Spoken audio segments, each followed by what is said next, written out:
Hi everybody, Phil from Hybrid Me doing the summary video of my Rebuilding My Sim series of videos. I've done this before and I did the first couple of parts and I said I would post this and I haven't got around to it and I thought, you know what, let's get it done. Part of the reason I've not done it is because I just lost a bit of momentum with it. I got to the point where I could actually start playing golf and I thought, why not, let's play golf. Let's not finish the kind of the screen at the bottom and let's not finish some of the areas around the mat. And only when Shane Warren, Shanky Golf, my good friend of mine, thank you Shane, came up, did we tidy up those areas. And I thought, you know what, I've promised to do the summary video, let's do it. And I'm going to talk you through why I made the decisions I've made in terms of the components I've used, in case it helps people that are building a simulator and are a little bit concerned about, will I do the right thing? Is it going to be a project that's too big for me? I'm not a DIYer. If it doesn't involve using a staple gun typically, or maybe screwing things into a bit of timber, it's beyond my skill set. And the whole thing, without any assistance, apart from Shane tidying up a few bits and pieces, was done on myself, including mounting the screen and all the protection. So if I can do it, anybody can. And I encourage you to do it. I've loved doing my builds in the past. So when I first moved in here, the biggest issue I had is that it's the only area I had that had enough height to swing a club. And that's because I've got the raised ceiling there. It meant the screen itself is only about 2.3 meters high, from bottom there to the top of the screen. And in previous videos, I've shown how I fixed that and why I fixed it. Effectively, I've got a number of tarp clips going along. This is the Hybrid Me Type 3S screen that I do sell, so I don't want anyone calling me out on it. I'm using a 4K projector. Anyone that looks at this build may think, that projector seems a little bit low. Yes, you are correct. I could stand here with a club and quite comfortably with my left hand go up there and tap the projector. I'm not even like raising my arm, it's kind of like just half up. However, because I'm hitting centrally in this room, it is wide enough, about 4.7 I think wall to wall, that I can hit centrally. My natural swing plane is over here, that I will not hit that unless I do something silly, and I have hit it twice, but very, very gently when I've just been doing something silly. Not hit it, I've just tapped it. So it is safe. Now the reason it's there is this is a 4K projector. It's a short throw projector. It's the Optoma 4K 550 ST, now discontinued. If you go out there and try and find a 4K projector with high lumens, I think it's 4.5 or 5,000 lumens, short throw, there isn't anything out there that isn't going to be short of probably about, I think, 4 to 6, 7,000 pounds. This was 2,800 when I bought it. So I wanted to make it work, and Tommy Seb has been desperate to buy it off me, and I thought, can I make it work? It's got no zoom, it's got no keystone correction, so it has to be exactly the right distance in order to fill a certain image size. If you look at my screen, you'll notice I'm not quite filling the screen. It's a little bit above the bottom. It's a little bit below the top, and you'll notice that curves. I'll explain why. In the ideal world, I would be moving that back a few more inches. You can already see that I've slightly tilted the mount back a little bit. As it was, I had an area that I could fix it to there. I could have fixed it further back, but then it would be too high. Because it's got no keystone correction, it can't be higher up tilting down, otherwise it would distort the image. Because it's got no zoom, I can't adjust it further back or forth. So basically that is the sweet spot, and I just accept that that is a little bit of a compromise, that it's not quite filling the screen. Now there is a lot of room on the left, to the left of the image, and there's a lot of room on the right. In my case, it's kind of handy. It means I don't have to care about how I'm fixing the screen on the left. And this is raw material that I sell. And I just use tarp clips, material folded over, and I clip that to a couple of eye hooks that I've with a shackle on the wall. You can see it's not actually that taut. It doesn't need to be. It's the kind of material that you just need to mount and fix and open it out. You don't need to stretch it. And I see a lot of people with like bungee cord everywhere, tightening these things like they're on a picture frame. You don't need to. The image, you can see there's no like waviness of the image. It's smooth across, and as far as a 4K display, and I'll show a separate video showing the 4K, it looks fantastic. So it is one of the strengths of that type of material. Now, on the floor, I've always used artificial grass before, and I've got putting turf in. This time I thought I'd go with carpet. I just fancied a different look. The carpet itself cost me about, I think it's about £200 for a 5 metre by 3.5 or 4 metre deep. I then, with scissors, fabric scissors, cut out the sections to go around my hitting mats. What am I using? I'm using the T40 hitting turf. It's a deep pile T-turf. It means it's not that forgiving. If I come down and hit the ball fat, I will be punished accordingly, but it's what I want. I want a mat that isn't going to paper over any of the cracks in my golf game, which there are plenty. And I think it feels great. And because it's a little bit spongy, because it is 4 centimeters thick, I prefer to stand on a firmer stance mat. So that's why I have the 3D40 stance mat alongside it, which is just a bit firmer.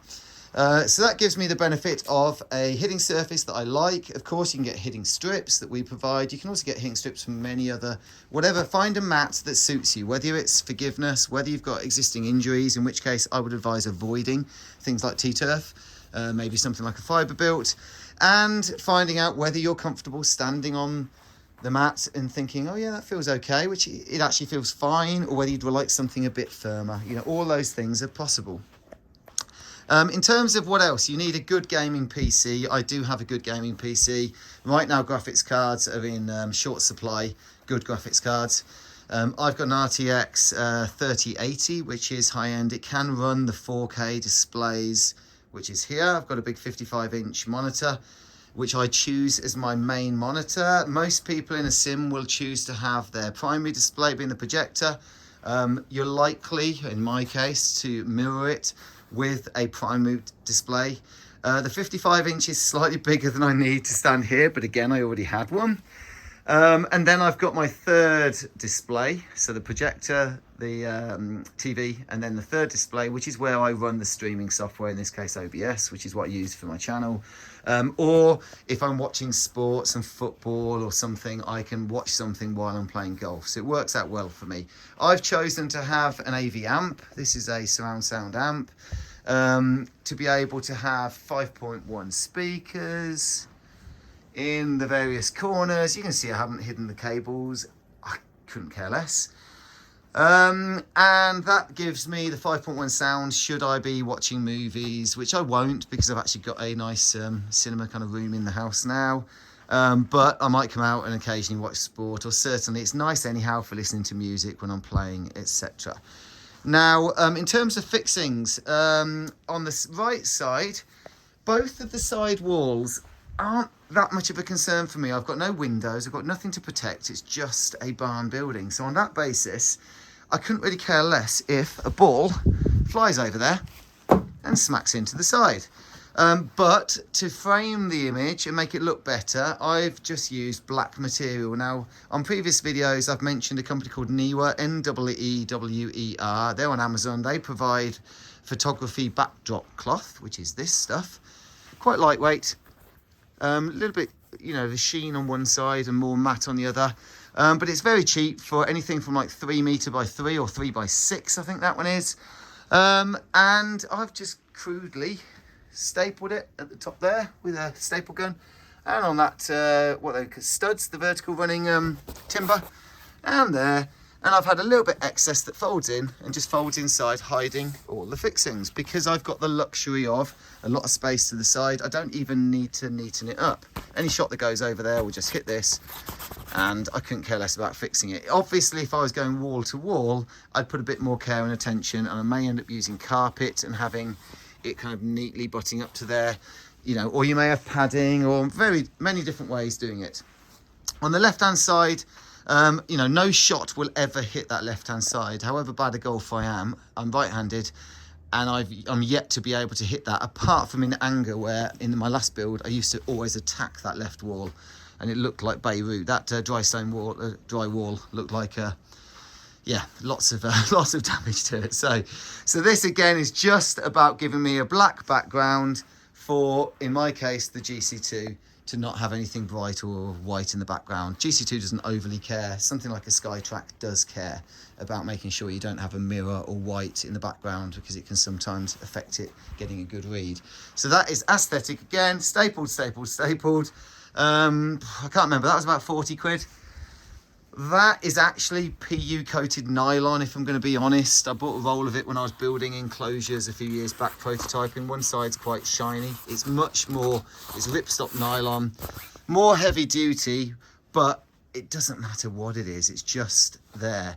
And I would encourage you, unless you're shielding something very protective, you know, cheap materials will work fine. You don't need to over engineer the project. Obviously ceiling protection is different. If you've got a limited height like I do, 2.3 to 2.4, then if you're well back because you're using systems that need a lot of ball flight, you are going to end up with shots. If I hit shots from here, my 50, certainly 54, 58, and definitely 64 will be hitting above the screen, so they'll be hitting my ceiling, and you therefore need something that's going to be safe and make sure nothing ricochets back.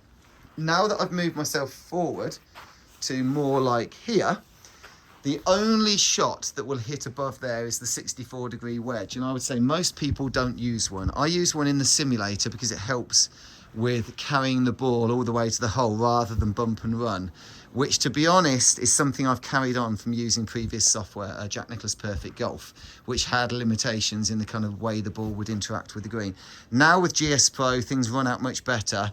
I will at some point probably be retiring the 64-degree wedge, in which case, unless I hit a flop shot, I can't see any shots hitting above there. But just in case, in my case, I have, again, using staples. You realise staple gun, the staple gun is my friend. There we are.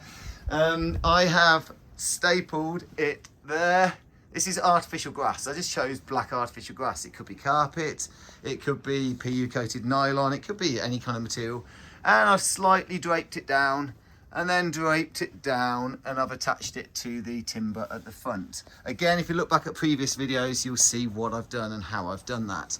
I then put a second piece because I was hitting further back and a lot more shots were going up there, and I've just kind of pleated it so it like loops down, and it just means any shot going up there, I'll throw a ball up there so you get the idea.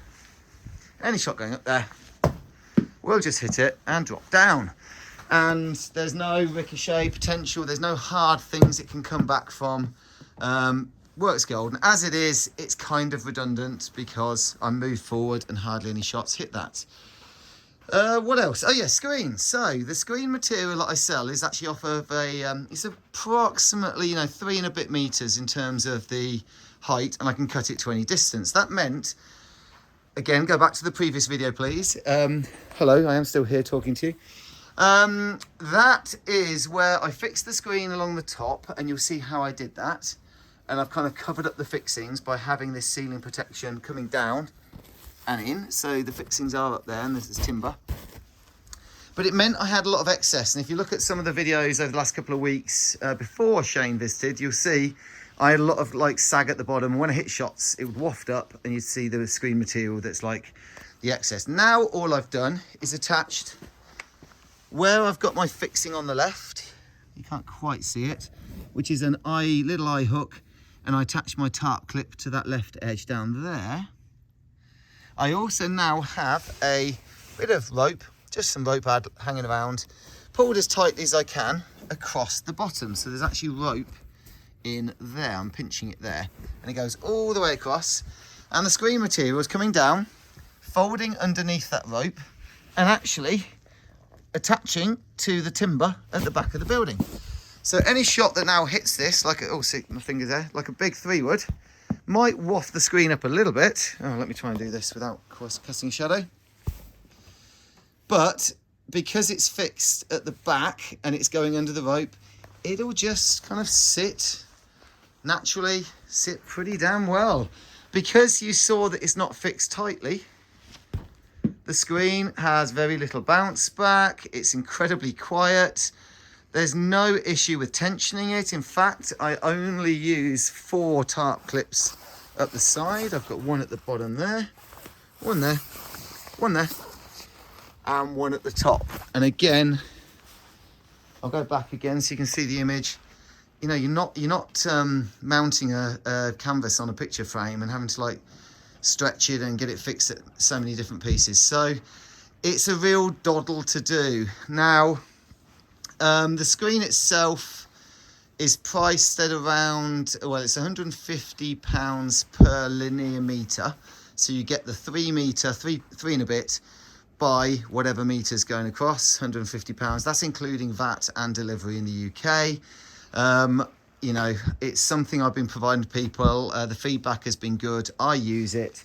I've mounted my screen the wrong way round to test the longevity, and you know, yeah, I've maybe only played like 10, 15 rounds of golf, but I can't see anything on it at the moment that's showing any marks. In my opinion, having it looser rather than tight does help. What else have I got? The 55-inch TV. Previously, I sold a touchscreen monitor, which is this one. It's the Handspree 26 or 28-inch touchscreen. I was actually going to try and buy an expensive 55-inch touchscreen, but somebody tried to look up the name. I'm so sorry, but I'll mention you in the comments if you get in touch. Somebody messaged me and said, have you considered using an IR frame on your existing TV? And I was like, what is that? And basically, it's this frame, this little square frame that you can attach around an existing LED TV. And you can order, there's many different brands that do it. And you order one specific to the size of your TV, in my case, a 55-inch TV. And suddenly, by the time you plugged it into your PC, you've got yourself a 55-inch touchscreen monitor. And it's really nice. You know, set my targets. And it's a fraction of the cost of having to buy one. So, yes, worth looking into if that's an option that you consider. Obviously, the display of the TV may not be designed to take the amount of contacts as a touchscreen might, with maybe a stronger glass or something. I don't know, but I've been using it and it's fine. Do so at your own risk. Heating wise, I'm in a cold building, very cold building. It's been cold lately. There's no real insulation, and we're working on that. And I've not really mentioned heating. I used to have a fan heater, which isn't here anymore, which would take an age to heat up the place. Oh, why don't I talk to camera? And it was really like going out there, turning it on, and then coming back out another 2 hours later, and it's been powering away like I can't remember, 2 kilowatt heater maybe. And I already had one of these in the garden. I don't know why I didn't do it, but this is a far infrared heater. It was actually on the Dragon's Den. It was a chill chaser. It's one of those that I believe, well, you can certainly touch it. You can touch it without burning yourself. I think you can I could throw a glass of water over it, or a glass of wine, or whatever I wish to. It can go out in the rain, outdoors. But bringing this in means when I stand here, I get that lovely warm glow and heat, and I don't feel remotely cold, despite the fact it's cold in the building. I heartily recommend something like this. Position it where you can play golf. In between shots, you're getting heated up, and you don't have to waste all that energy heating the room. You can actually just heat yourself. And especially if you're coming out for like an hour of golf, and you're not going to be hanging out for a long time, then that's a great addition. Oh, what else? Am I done? If you watch, you'll realise there's that weird little sticky out bit down the left-hand side. I've got storage issues in this building, and I'm using that for storage behind the clubs. That's why it looks a bit odd. In the next couple of months, that'll be changed. And I'll neaten up that edge. Is there much I would do differently? I probably would go with artificial grass, putting turf rather than carpet, although I like the look. When I had the artificial grass, I was able to get that finish absolutely perfect, and I could kind of tuck the fibres in there underneath the fibres here. When it's carpet, it's just that little bit more difficult to do, but I mean, I'd probably say, thanks to Shane, Shanky Golf, it's not a bad finish, is it? And from a ball point of view, it rolls. So this is effectively, it rolls over the join fine. That is 20 mil of underlay, carpet underlay, this purple stuff, doubled up. And then I've put carpet on top, but it could easily be artificial grass. In the past, I've used interlocking foam tiles, which are a little bit firmer. It comes down to cost and what you can get those for. I probably spent about £200 on the underlay, so maybe more than I needed to, but it's done the job just fine. I'm happy as Larry, and I hope I hope that does the job. If I've missed stuff, if I promised stuff that I haven't covered, do let me know.